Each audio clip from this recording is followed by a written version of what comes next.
Bio study point के online platform में आप सभी का स्वागत है। साथियों, UPSSC, पेट exam, SSC GD, UP police, UPSI तथा बीएड एग्जाम के लिए आवश्यक क्लास GS की, जिसमें हम लोग इतिहास का वन लाइनर क्लास करने जा रहे हैं।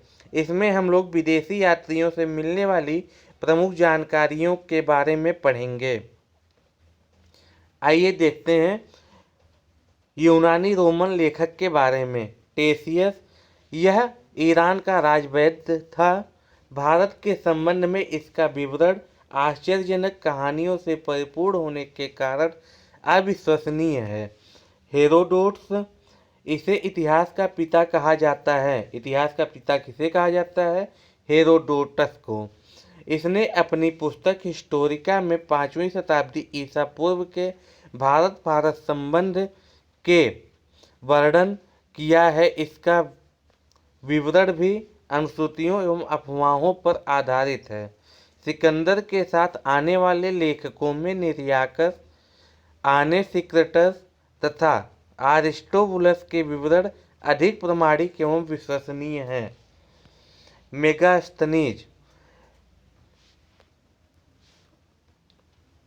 मेगास्थनीज, यह सेल्यूकस निकेटर का राजदूत था जो चंद्रगुप्त मौर्य के राज दरबार में आया था। मेगास्थनीज किसके राज दरबार में आया था? तो चंद्रगुप्त मौर्य के राज दरबार में आया था। इसने अपनी पुस्तक इंडिका, मेगास्थनीज की पुस्तक का क्या नाम था? तो इंडिका इसका नाम था, में मौर्य युगीन समाज एवं संस्कृति के विषय में लिखा है। डायमेकस, यह सीरियन नरेश एंटियोकस का राजदूत था जो बिंदुसार के राज दरबार में आया था। इसका विवरण भी मौर्य युग से संबंध है। डायोनीसियस, यह मिस्र नरेश टालमी फिलेडेल्फस का राजदूत था जो अशोक के राज दरबार में आया था। टालमी इसने 2वीं शताब्दी में भारत का भूगोल, बहुत ही मज़ेदार क्वेश्चन यहाँ से पूछा जाता है, टालमी के पुस्तक का क्या नाम है? टालमी के पुस्तक का नाम है भारत का भूगोल नामक पुस्तक लिखी। प्लिनी, इसने प्रथम शताब्दी में नेचुरल हिस्ट्री नामक पुस्तक लिखी। इसमें भारतीय पशुओं, पेड़ पौधों, खनिज पदार्थों आदि के बारे में विवरण मिलता है। पेरिप्लस ऑफ द एरिथ्रन सी, इस पुस्तक के लेखक के बारे में जानकारी नहीं है। यह लेखक करीब 80 ईस्वी में हिंद महासागर की यात्रा पर आया था। इसने उस समय के भारत के बंदरगाहों एवं व्यापारिक वस्तुओं के बारे में जानकारी दी। साथियों, ऐसे मज़ेदार वीडियो के लिए आप हमारे चैनल को सब्सक्राइब करिए, बेल आइकन को प्रेस करिए और चैनल को शेयर अवश्य करें। और किसी भी जानकारी के लिए हमारे व्हाट्सएप नंबर 8004109989 पर संपर्क करें। आइए देखते हैं चीनी लेखकों के बारे में। चीनी लेखक फाहियान, यह चीनी यात्री गुप्त नरेश चंद्रगुप्त द्वितीय के दरबार में आया था। फाहियान किसके दरबार में आया था? तो यह चंद्रगुप्त द्वितीय के दरबार में आया था। इसने अपने विवरण में मध्य प्रदेश के समाज एवं संस्कृति के बारे में वर्णन किया है। इसने मध्य प्रदेश की जनता को सुखी एवं समृद्ध बताया है। यह 14 वर्षों तक भारत में रहा। संयुगन, यह 518 ईस्वी में भारत आया। संयुगन भारत कब आया? तो यह 518 ईस्वी में भारत आया। इसने अपने 3 वर्षों की यात्रा में बौद्ध धर्म की प्राप्तियां एकत्रित की। वेनसांग,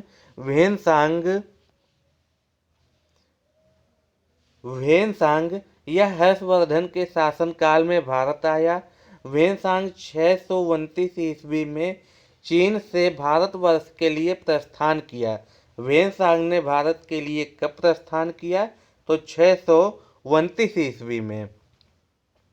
और लगभग 1 वर्ष की यात्रा के बाद सर्वप्रथम वह भारतीय राज्य कपिसा, वेनसांग कहाँ पहुँचा? भारतीय राज्य कपिसा में पहुँचा।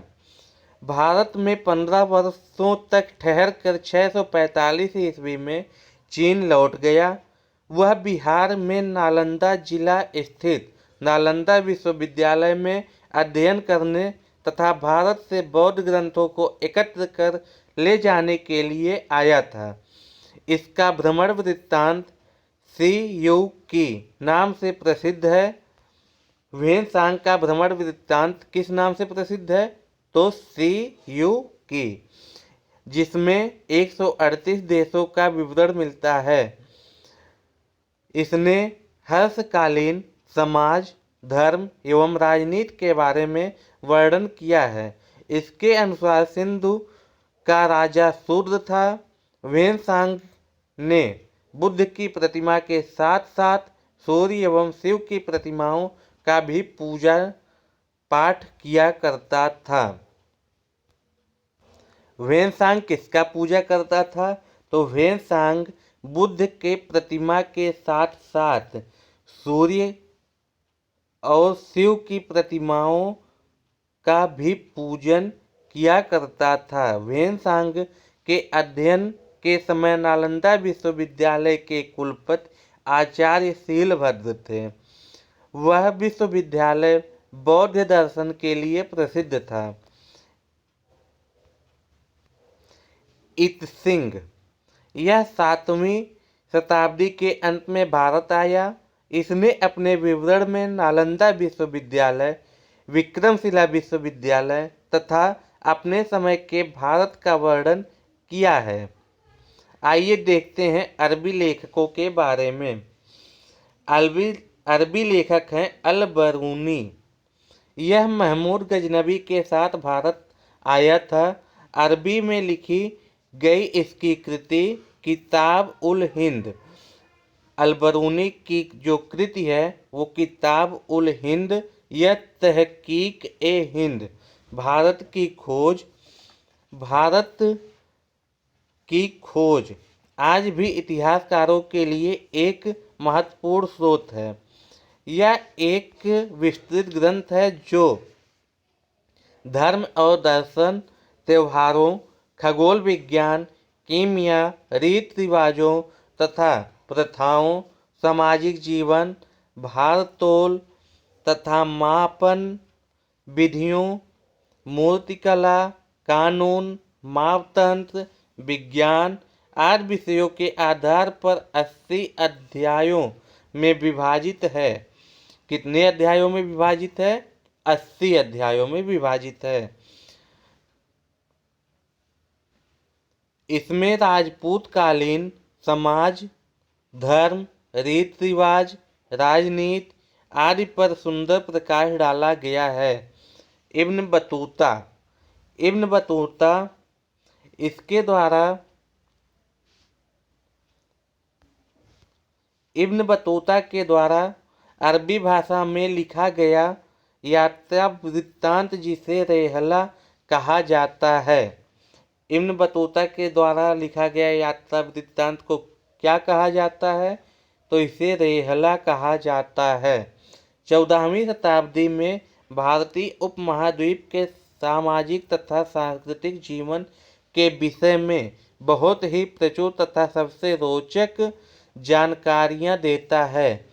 1333 ईस्वी में दिल्ली पहुंचने के बाद इसकी विद्वता से प्रभावित होकर सुल्तान मोहम्मद बिन तुगलक ने उसे दिल्ली का काजी या न्यायाधीश नियुक्त किया। कुछ अन्य लेखक हैं, आइए उनके बारे में देखते हैं। जैसे तारानाथ, यह एक तिब्बती लेखक था। इसने कंग्यूर तथा तंग्यूर नामक ग्रंथ की रचना की।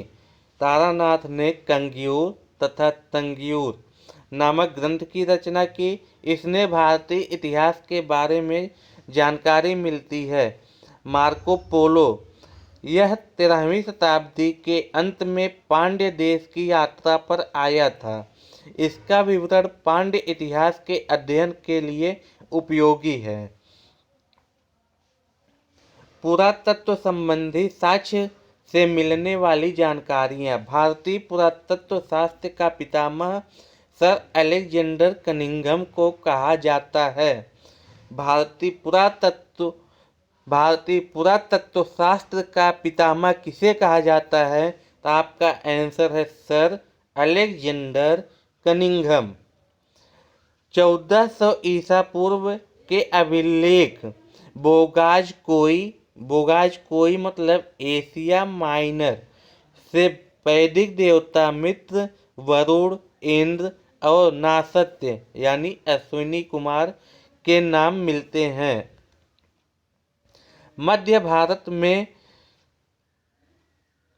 भागवत धर्म विकसित होने के कारण मध्य भारत में भागवत धर्म विकसित होने का प्रमाण यवन राजदूत होलियोडोरस के वेश नगर विदिशा गरुड़ स्तंभ लेख से प्राप्त होता है। सर्वप्रथम भारतवर्ष का जिक्र हाथी गुम्फा अभिलेख में है। भारतवर्ष का सर्वप्रथम जिक्र कहाँ पे किया गया है? तो हाथी गुम्फा अभिलेख में किया गया है। सर्वप्रथम दुर्भिक्ष का जानकारी देने वाला अभिलेख सौगौर अभिलेख है।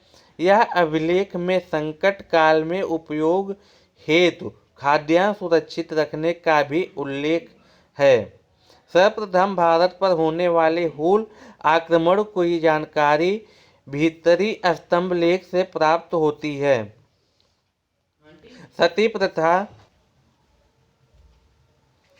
सती प्रथा का पहला लिखित साक्ष्य एरड़ अभिलेख शासक भानुगुप्त से प्राप्त होता है। सती प्रथा का पहला लिखित साक्ष्य कहाँ से प्राप्त होता है? तो एरड़ अभिलेख से प्राप्त होता है। सातवाहन राजाओं का पूरा इतिहास उनके अभिलेखों के आधार पर लिखा गया है। रेशम बुनकर की श्रेणियों की जानकारी मंदसौर अभिलेख से प्राप्त होती है। कश्मीर नवपाषाणिक पुरास्थल बुर्ज होम से गर्तावास यानी गड्ढा घर का साक्ष्य मिलता है। इसमें उतरने के लिए सीढ़ियाँ होती थी। प्राचीन सिक्कों को आहत सिक्के कहा जाता है। इसी को साहित्य में कासार्पण कहा गया है। सर्वप्रथम सिक्कों पर लेख लिखने का कार्य यवन शासकों ने किया है। सर्वप्रथम सिक्कों पर लेख लिखने का कार्य कौन से शासक ने किया? तो यवन शासकों ने किया है। समुद्रगुप्त की वीणा बजाती हुई मुद्रा वाले सिक्के के उसके संगीत प्रेमी होने का प्रमाण मिलता है। अरिकमेडु ये पुदुचेरी के निकट में है से रोमन सिक्के प्राप्त हुए हैं। सबसे पहले भारत के संबंध बर्मा, स्वर्ण भूमि वर्तमान में म्यांमार, मालवा, स्वर्णद्वीप, कंबोज तथा जावा द्वीप से संबंधित हैं। महत्वपूर्ण लेख देखते हैं। हाथी गुम्फा लेख ये तिथि रहित अभिलेख है।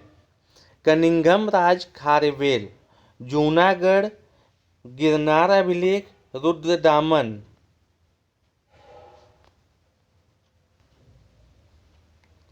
नासिक अभिलेख गौतमी बलश्री स्तंभ प्रयाग स्तंभ लेख समुद्रगुप्त। एलोह अभिलेख पुलकेशिन द्वितीय। मंदसौर अभिलेख मालवा नरेश यशोवर्मन। ग्वालियर अभिलेख प्रतिहार नरेश भोज। भीतरी एवं जूनागढ़ अभिलेख स्कंदगुप्त। देवपाड़ा अभिलेख बंगाल शासक विजय सेन। नोट: अभिलेखों का अध्ययन एपिग्राफी कहलाता है। अभिलेखों के अध्ययन को क्या कहते हैं? तो अभिलेखों के अध्ययन को एपिग्राफी कहते हैं। उत्तर भारत के मंदिरों की कला की शैली नागर शैली एवं दक्षिण भारत के मंदिरों की शैली द्रविड़ शैली कहलाती है। दक्षिणापथ के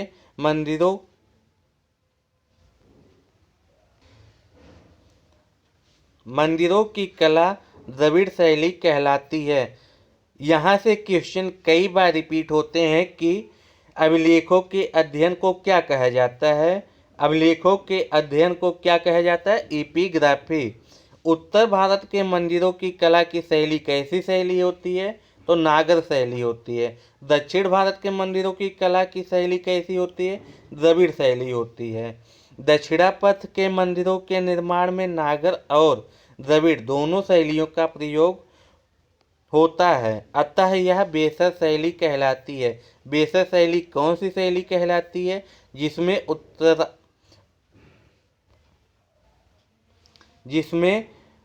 उत्तर भारत तथा दक्षिण भारत दोनों के मंदिरों की शैली का प्रयोग होता है, उसे बेसर शैली कहते हैं।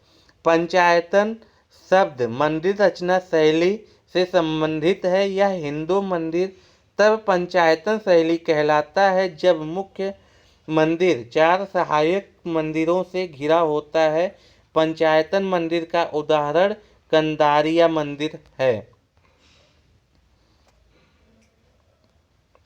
महादेव मंदिर खजुराहो में है। ब्रह्मेश्वर मंदिर भुवनेश्वर में। लक्ष्मण मंदिर खजुराहो में। लिंगराज मंदिर भुवनेश्वर में। दशावतार मंदिर देवगढ़ उत्तर प्रदेश में। गोंडेश्वर मंदिर महाराष्ट्र में। यहाँ से आपसे सीधे सीधे क्वेश्चन पूछ लिया जाता है कि महादेव मंदिर कहाँ है। हमको ऑप्शन दे देता है खजुराहो में, भुवनेश्वर में, महाराष्ट्र में। जैसे महादेव मंदिर कहाँ पे है? खजुराहो में। महेश्वर मंदिर भुवनेश्वर में। लक्ष्मण मंदिर खजुराहो में। लिंगराज मंदिर भुवनेश्वर में। दशावतार मंदिर देवगढ़ उत्तर प्रदेश में। गोंडेश्वर मंदिर महाराष्ट्र में। साथियों, वीडियो कैसा लगा? लाइक करिए, कमेंट करिए और अपने दोस्तों को शेयर जरूर करें। धन्यवाद। फिर मिलते हैं किसी और वीडियो में।